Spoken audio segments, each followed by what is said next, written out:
안녕하세요, 일렉트로캠입니다. 오늘은 테슬라 주식 이야기로부터 시작할까 합니다. 얘기를 안 할 수가 없죠. 모두 축하드립니다. 이젠 천슬라입니다. 지금 엄청난데요. 오늘 하루만 12.66%가 올랐기 때문에 이건 정말 어마무시한 양입니다. 정말 대단하고요. 당연히 실적이 어마무시하기 때문에 거기에 수렴한다고 하지만 좀 급등한 면이 없지 않아 있습니다. 아주 기분이 좋고 정말 근로 의욕을 꺾는 상승이긴 하지만 너무 흥분하지 마시고 다들 축하드리지만 기쁜 마음으로 주식은 여윳돈으로 하는 거고 갑자기 직장 때려치시거나 이러지 않으셨으면 좋겠습니다. 근데 정말 근로 의욕을 상실시키는 상승입니다. 저도 정말 기쁨을 주체할 수가 없는데요. 모두 다들 축하드리고 드디어 이제 마켓캡 1 트릴리언 달러를 넘었습니다. 이제 시가총액이 트릴리언 달러 클럽에 이제는 조인을 했습니다. 대단합니다. 이제 페이스북을 아마 제쳤을 겁니다. 이 정도일 줄은, 이렇게 빨리 올 줄은 몰랐죠. 1000달러가 올 건 알고 있었는데 이렇게 빨리 올 줄은 몰랐습니다. 연말쯤 크리스마스 상승장을 타고 올까 했었는데 정말 빨리 왔는데 그걸 이제 앞당겨 준 것이 이 소식이죠. 바로 허츠가 무려 10만 대나 모델 3를 주문했습니다. 이제는 렌트카로 진출한 테슬라라고 할 수 있겠는데요. 전기차를 렌트카로 쓰는 것에 있어서는 이미 옛날부터 논의가 있었고 장점이 많죠. 특히 테슬라 같은 경우는 유지비가 저렴하고 차량 유지 보수, 트래킹, 그러니까 렌트카에서 필요로 하는 서비스를 테슬라가 상당 부분 이미 제공할 수 있기 때문에 상당 부분 이점이 있습니다. 플러스 테슬라의 좋은 인프라스트럭처, 슈퍼차저, 그런 것들이 렌트카에 최적화됐을 수도 있겠죠. 이미 테슬라가 로봇택시를 운운했기 때문에 그것이 렌트카와 어느 정도 맞아지는 면들이 있고 확장을 하고 있는 모습을 보여집니다. 이는 이제 허츠도 이제 친환경 흐름을 타고 있고, 이때 이 10만 대면은 대략적으로 어느 정도냐면은 허츠가 갖고 있는 지금 미국 내만요. 그러니까 전 세계 아닙니다. 그리고 어차피 미국에서 10만 대를 주문한 거니까요. 지금 미국 내에 허츠가 보유하고 있는 차량이 한 50만 대 정도 됩니다. 그러니까 자기의 한 5분의 1을 주문한 거죠. 근데 어차피 지금 주문한다고 해서 바로 받을 수 있는 건 아니고, 그리고 허츠는 파산보에 빠졌다가 거의 파산이라고 봐도 무방합니다. 법적으로는.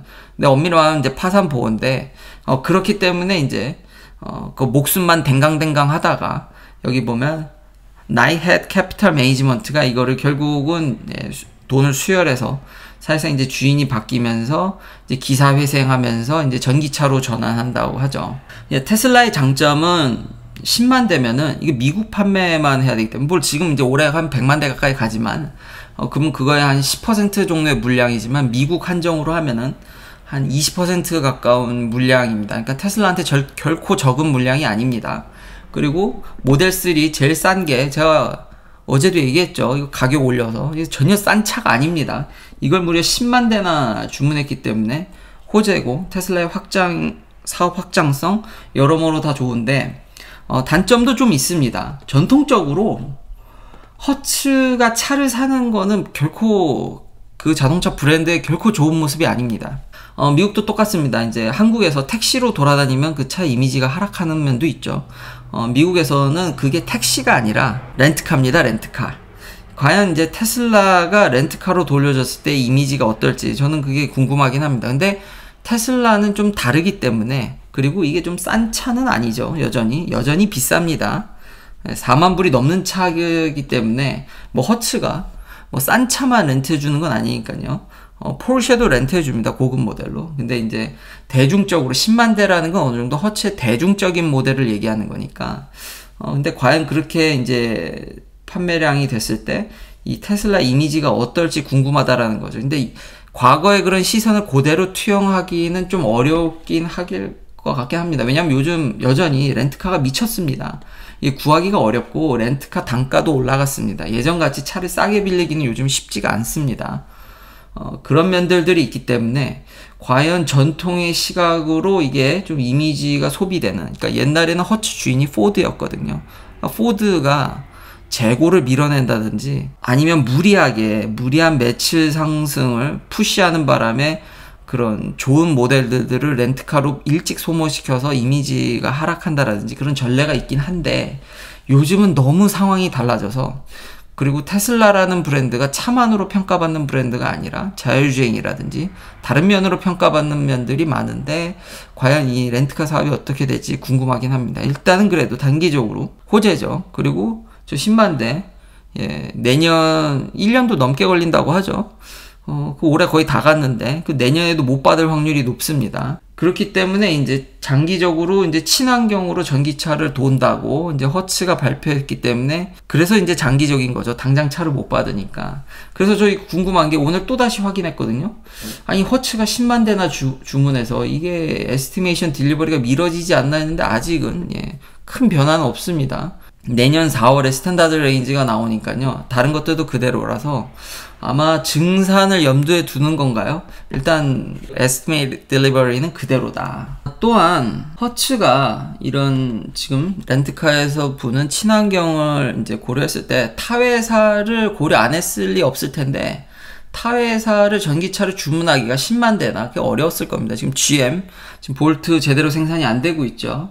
유일하게 지금 대량 생산하는 게 테슬라인데 일론 머스크 트윗을 보니까 리비안이 오늘 이제 몇 대나 생산하는지가 어느 정도 밝혀져 있더라고요. 이미 옛날부터 조금 알고 있었는데 그래도 많이 변한 줄 알았는데 최근 트윗이나 기사에서도 확인할 수 있습니다. 오리지널 S-1 파일링에서 이제 드러나게 된 건데요. 한 이틀 전 기사인데 보니까 리비안이 하루 한 대를 생산한답니다. 한 대 좀 넘겠네요. 1.47대니까. 일론 머스크가 그래서 이거에 대해서 뭐라 그랬냐면 자기가 하는 말을 그러니까 useful advice 그러니까 도움되는 충고로 들으라는 거죠. 공격이 절대 아니다. 내가 이렇게 얘기하는 게 절대로 무언가 다른 회사를 비꼬거나 깎는 게 아니라는 거죠.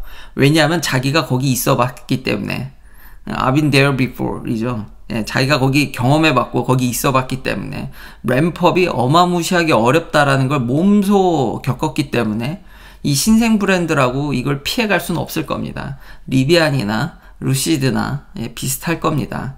현재 하루에 한 대 이상 겨우 만든 2대 만들기 쉽지 않다. 예, 이런 수준이라서 신생 회사는 대량 생산이 어렵고 지금 기존의 레거시 회사들은 칩 부족이라든지 아직 그런 의지도 좀 빈약하죠. 그러면 현재 자기가 전기차로 지금 렌트카 사업을 할 때 누구를 고려해야겠습니까? 특히 미국에서 이게 답이 없는 문제라서 그냥 답이 하나밖에 없는 거죠 사실. 고려할 상황이 아니기 때문에 그렇기 때문에 이렇게 될 수밖에 없었겠다라는 생각도 듭니다. 자, 이로써 허츠의 충전 광고 모델은 매우 유명하신 분입니다. 이제는 일론 머스크가 전 세계에서 이분보다 더 이제 유명하죠. 예. 이제 총 재산이죠. 주식이 오르셔서 이제 281 빌리언 달러에 육박하십니다. 300조네요. 아, 대단합니다. 대단해. 이제는 압도적인 전 세계 1등이고 2위인 제프 베조스를 가뿐히 넘어주시는 테슬라에 힘입어서 이분 재산은 대부분 테슬라 주식이기 때문에 어마무시한 걸 다시 한번 확인할 수 있고요. 자, 마지막에 많은 댓글을 담겨주셔서 이런 지금 프로페서 커밍 얘기를 하기 전에 이거 사실 제가 4일 전에 이미 반 테슬라 성향인 NHTSA의 그런 세이프티 어드바이저리 선임을 이용해서 이미 제가 4일 전에 영상을 만들었는데 이게 다른 유튜버 분이 이걸 최근에 만들어서 이게 또 화제가 돼서 이걸 또 댓글에 남겨주시는 제가 그래서 링크도 친히 제 4일 전 영상도 다른데 그때는 이제 자세히 다루진 않았죠. 뭐 반 테슬라 성향인데 별 문제 없을 거라고 제가 얘기하긴 했는데 그래서 좀 더 자세히 한번 제 의견을 얘기하겠고요. 넘어가기 전에 FSD 10.3이 어제 제가 롤백 됐다고 얘기했는데 돌아왔습니다. 이유가 이 차가 파워 세이빙 모드로 빠지는 문제 이것과 어떤 충돌이 있어서 그거를 이제 찾아서 해결을 했답니다. 그래서 10.3이 다시 사람들한테 돌아가게 됐고요. 그리고 이런 높은 주식에 대해서 일론 머스크는 신기해하지만 가장 중요한 한마디를 남겼죠. 지금 테슬라는 수요가 문제가 아니라는 거죠. 수요는 넘칩니다. 이 회사는 한 번도 수요가 부족했던 적이 없습니다. 수요는 어마무시하고 그건 의심할 필요가 없는데 여전히 프로덕션 램프업을 어떻게 하냐라는 거죠. 지금도 많이 생산하는데 수요에 대비해서는 프로덕션이 딸리고 그거를 맞추기 위해서 램프업하는 거는 일론 머스크 현재도 지금 리비안한테 참 그런 팩트는 뼈 아프죠. 그냥 그게 깎아내리는 게 아니라 팩트를 알려줬을 뿐이고, 현재 일론 머스크도 지금 테슬라도 램프업이 쉽지 않다라는 것도 여기서 알 수 있습니다. 그래도 잘 하리라 믿고요. 지금까지 워낙 잘해왔기 때문에 또 한 번에 이제 내년에 200만 대를 한번 기대해 보도록 하겠습니다. 무리한 게 아니라 내년엔 공장이 2개나 돌지 않습니까? 그래서 200만 대도 가능하지 않을까. 자, 그러면 제가 이미 얘기했던 커밍 교수님, 지금 현재 듀크 대학 교수님이신데 이분 대단하십니다. 이분 전직 파일럿입니다. 네이비 파일럿이고요. 최초의 아마 여자 파일럿으로 알고 있습니다. 이분이 반 테슬라 성향인 건 이미 제가 영상을 만들었는데 다른 분들이 더 자세히 파서 근데 현지 분위기는 어떠냐, 이걸 굉장히 우려하시는 분들이 굉장히 많더라고요. 그래서 지난 영상에 제가 예전에 이미 얘기를 했었는데 댓글이 많아서 좀 저도 그러니까 그때 정리 의견을 좀 더 자세히 얘기를 하면 이분은 확실히 반 테슬라적인 성향이고 라이다 회사랑 굉장히 친숙하죠. 근데 원래 NHTSA가 원래 그렇습니다. 그러니까 반 테슬라라는 게 NHTSA는 원래 기관 자체가 얘는 존재의 이유가 자동차 회사 때려잡으려고 존재하는 기관입니다. 절대 협조적이지 않습니다. 과거에 여러 사례를 봤을 때 이미 다른 자동차 회사에서도 저승사자로 군림하던 기관입니다. 그렇기 때문에 저는 이런 분을 선임하는 게 그렇게 신기하지도 않습니다. 굳이 자동차 회사에 대한 반대적인 인물들을 찾기 때문에 원래 정부가.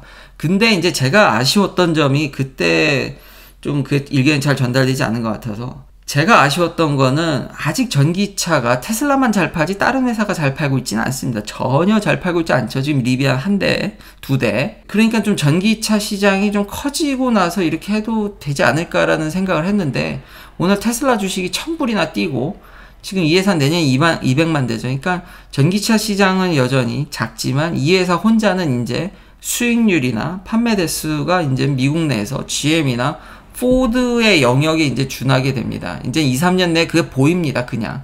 그렇기 때문에 NHTSA 성향상, 원래 국가 성향상, 이런 분을 앉힐 수밖에 없었을 것 같습니다. 그리고 이분이 좀 친라이드하고 좀 그쪽에 문제가 좀 있긴 하지만, 원래 NHTSA가 그런 성향인 걸 좀 감안하시고 들으셔야 되고, 그리고 이분이 뭘 지적했냐면은, NHTSA가 지금 테슬라가 하는 FSD 베타에 대해서 규제할 능력이 전혀 없다라고 평가를 하고 있습니다. 그러니까 아예 규정이나 규격 뭐 이런 게 전혀 대비가 돼 있지 않은 거에 대해서 신랄하게 비판을 한 기록이 있기 때문에 2018년에 그걸 보고 NHTSA가 그럼 네가 해봐.